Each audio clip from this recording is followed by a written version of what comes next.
President of the General Assembly, Mr. Peter Thompson, Mr. Secretary General, heads and members of delegations, Excellencies, ladies and gentlemen. Last year, when this august body met, we resolved collectively to take global action to transform our world in a manner that will bring about sustainable and equitable development. The adoption of the Sustainable Development Goals has set the stage for increasing international discourse and action in our fight against inequality, to combat climate change, to empower our citizens, to protect the vulnerable, and to improve the lives of billions of people across the globe. Today, Dominica, like other small island developing states, remains motivated and committed to achieving the Sustainable Development Goals.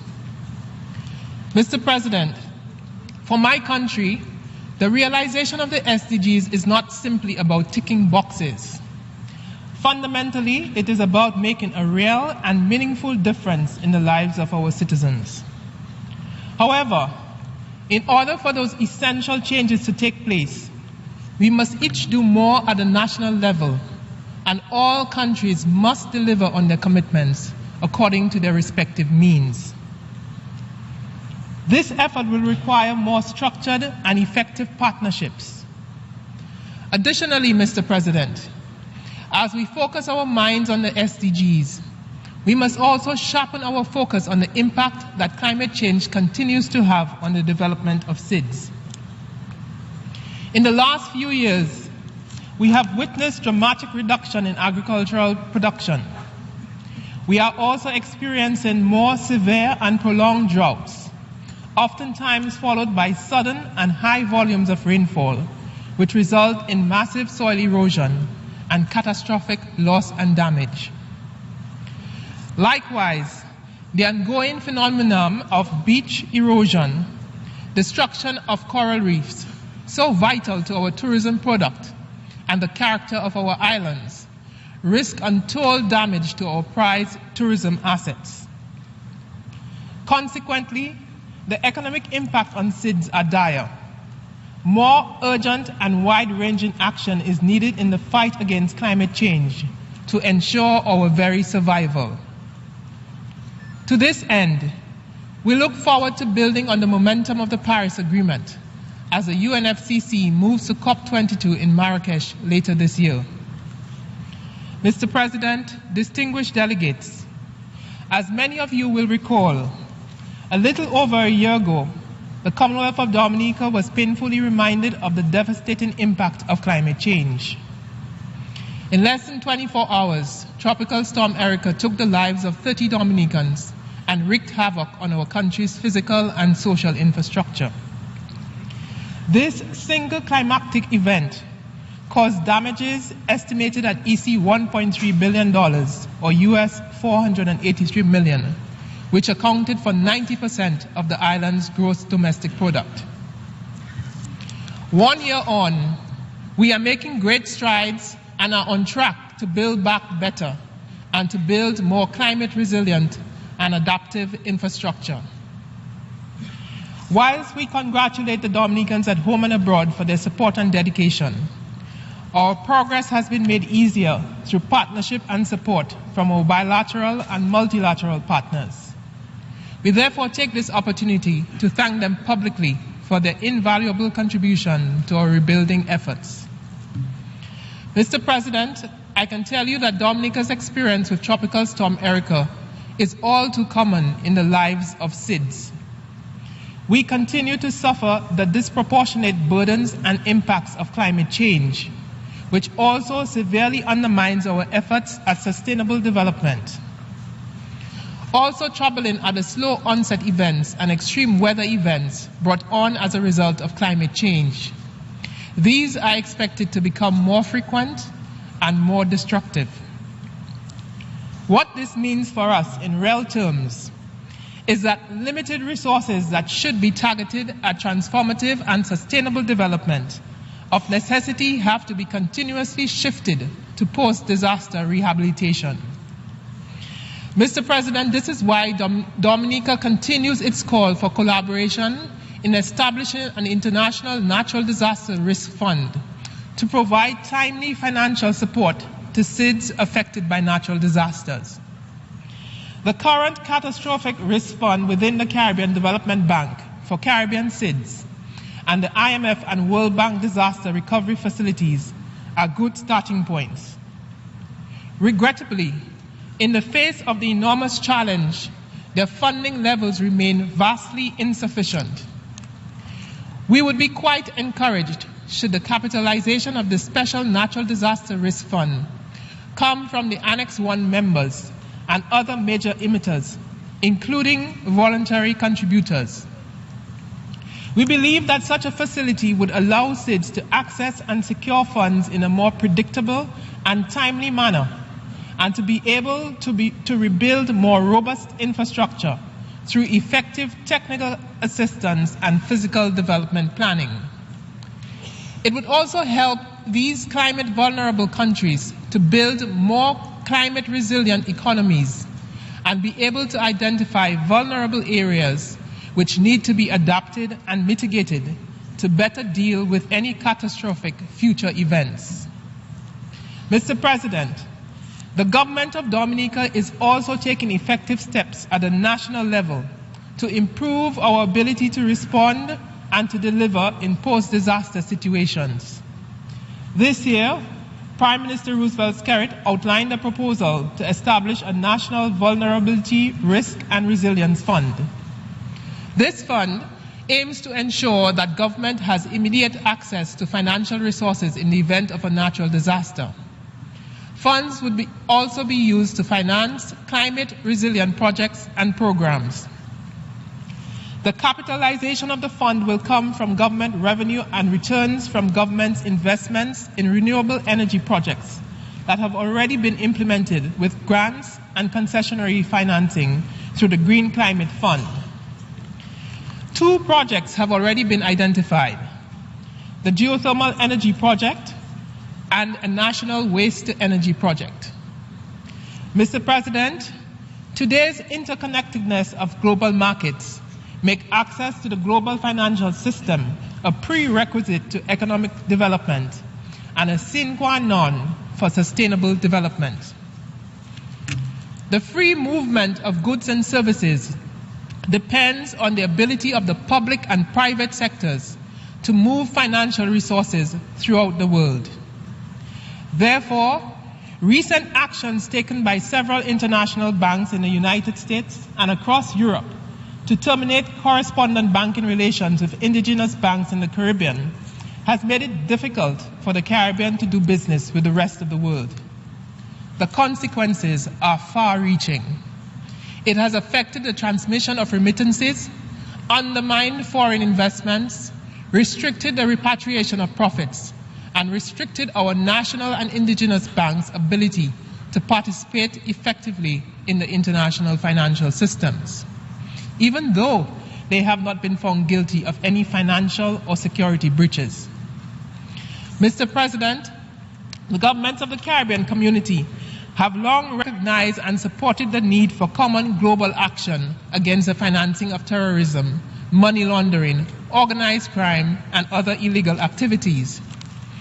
Our countries have worked diligently with non-regional governments and international institutions like the FATF and the CFATF, and have instituted domestic legislation to fight money laundering, to restrict the financing of terrorism also, and to seize the proceeds of crime.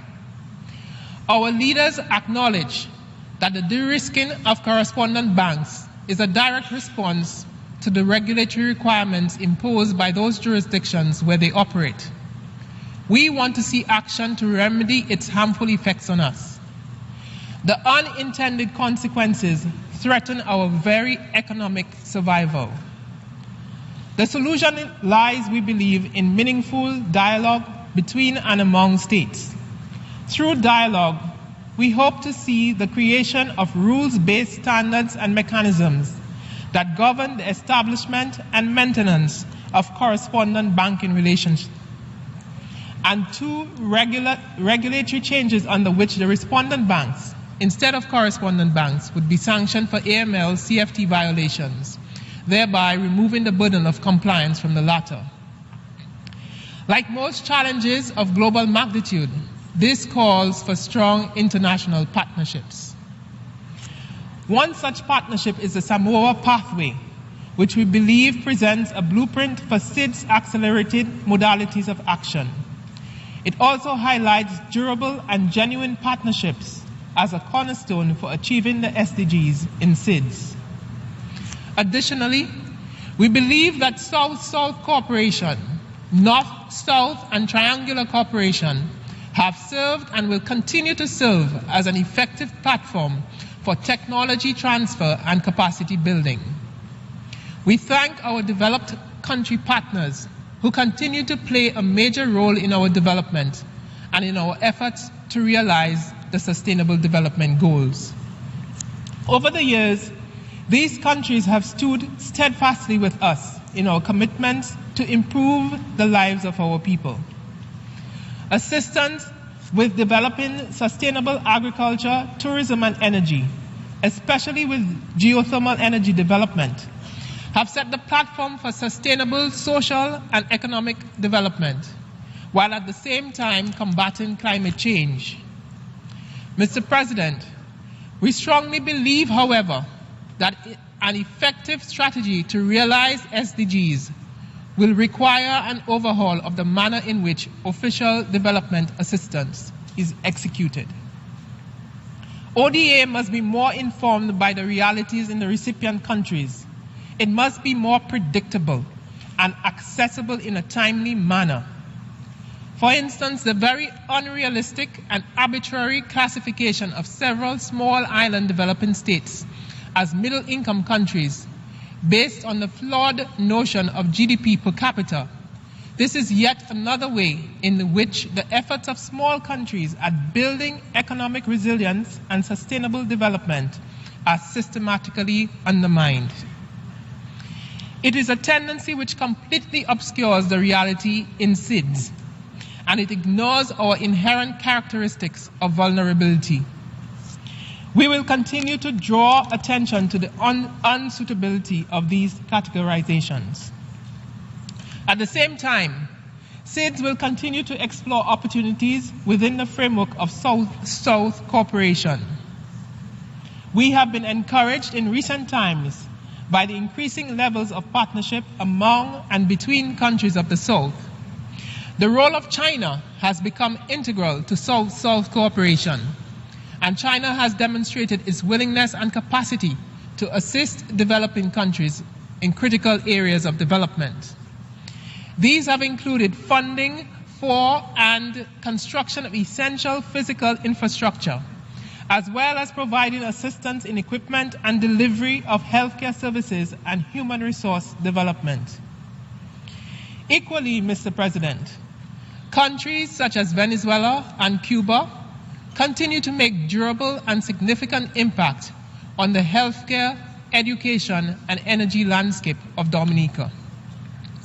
Cuba has the capacity to make an even greater contribution to our region and the world once the economic embargo is lifted. Dominica is encouraged by the recent improvements in relations between the Republic of Cuba and the United States of America.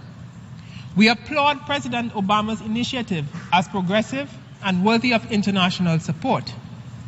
The critical next step, however, should be the removal of all other impediments to trade and economic activities so that Cuba can fully benefit from the international trading and financial systems. Mr. President, even in the face of their own domestic challenges, the Bolivarian Republic of Venezuela continues to be a reliable partner in development. Our partnership with the Bolivarian Republic, especially over the last decade, has contributed significantly to our own tangible achievements under the MDGs through initiatives such as ALBA and PetroCarib. We look forward to our continued partnership and hope for a peaceful and amicable resolution of its current difficulties. A peaceful and stable hemisphere is in the interest of all of us. Mr. President, within the Caribbean sub-region, we continue to strengthen and deepen both bilateral and multilateral partnerships to promote development and our effort to achieve the SDGs. The role of regional institutions like the Caribbean Community, CARICOM, the Organization of Eastern Caribbean States, OECS, have become even more essential in terms of social and economic development. As a result, we have built institutions that serve the people of our region in every aspect of development. Our regional approach to our common challenges have also garnered better results than if we were to face them individually. CARICOM now provides a critical interface with our development partners in trade, energy, social and economic development. Mr. President, in the area of energy, CARICOM has adopted and is currently implementing the Caribbean Sustainable Energy Roadmap, CSURMS. The goal of CSURMS is to transform the energy sectors of the member states by providing secure and sustainable supplies of clean, reliable, and affordable energy with stable prices in order to better position the Caribbean community to achieve the SDGs. As a result, CARICOM has been partnering with other countries and organizations, both formally and informally, to assist its members. One such partnership exists with the government of Austria, UNIDO, and SIDSDOC to create the Caribbean Center for Renewable Energy and Energy Efficiency, SICRE. SICRE will serve as a hub for coordinating Caribbean-wide renewable energy and energy efficiency programs. We expect SICRE to play a major role in the implementation of the CARICOM energy policies. Mr. President, given its paramount importance to the future prosperity and sustainable development of the SIDS, I would like briefly to highlight SDG 14, which refers to protection of our seas, oceans, and marine resources. The world's oceans and seas are sources of nourishment and nutrition to billions, a major tourism asset, and an important part of our complex ecosystem. International actions to protect the health of our oceans and seas should be pursued as a matter of urgency. Small and large countries should come together to coordinate efforts and to create a system to regulate activities that affect our oceans and seas. We commend the efforts and initiatives taken by the Friends of the Oceans, the government of Italy, and most recently the initiative of Secretary of State of the United States, Mr. John Kerry. The recent Oceans Conference in Washington, D.C., like its predecessors, highlighted the need to draw greater attention to the ongoing destruction of our oceans resulting from marine pollution and its implications for humanity. We need innovative and global responses. We must also improve public awareness and education on marine pollution and highlight the best practices to protect our oceans. In that regard, we commend the efforts of representatives and countries advancing the We Are the Oceans concept. Dominica is happy to associate with this initiative, which promotes food security, sustainable consumption and production, ocean conservation and biodiversity as a way to meet or even exceed the commitments made by our leaders. WATO holds great potential for making the issue of our seas and oceans one of the most extensive educational initiatives of the SDGs. We urge member states to join and to work collectively to save our planet for future generations. Mr. President, collectively we have the ability to solve the most difficult challenges of our times. The unprecedented pace of human advancement in the 21st century has demonstrated that we have the capacity and ingenuity to combat climate change and to develop means of production and consumption to sustain humanity, while at the same time protecting our planet. Mr. President, our efforts to save our planet and to improve the lives of billions of people throughout the world who suffer from hunger and starvation, and those who continue to be marginalized, will be pointless without peace and security. The destruction brought about by wars within and between countries continues to displace millions of people from their homes, creating an unprecedented refugee crisis. The threat posed by nuclear weapons, especially by the determination of the Democratic People's Republic of Korea to develop weapons with the ability to kill millions, is a major threat, not only to its neighbors, but to people everywhere. The United Nations must, without hesitation, take strong and decisive action to pursue diplomatic solutions to end the war in Syria and to eliminate the nuclear capability of the DPRK. Similarly, we must, as a matter of urgency, work together to defeat the increasing threat of global terrorism. It is up to us to take the necessary actions. I thank you for your attention.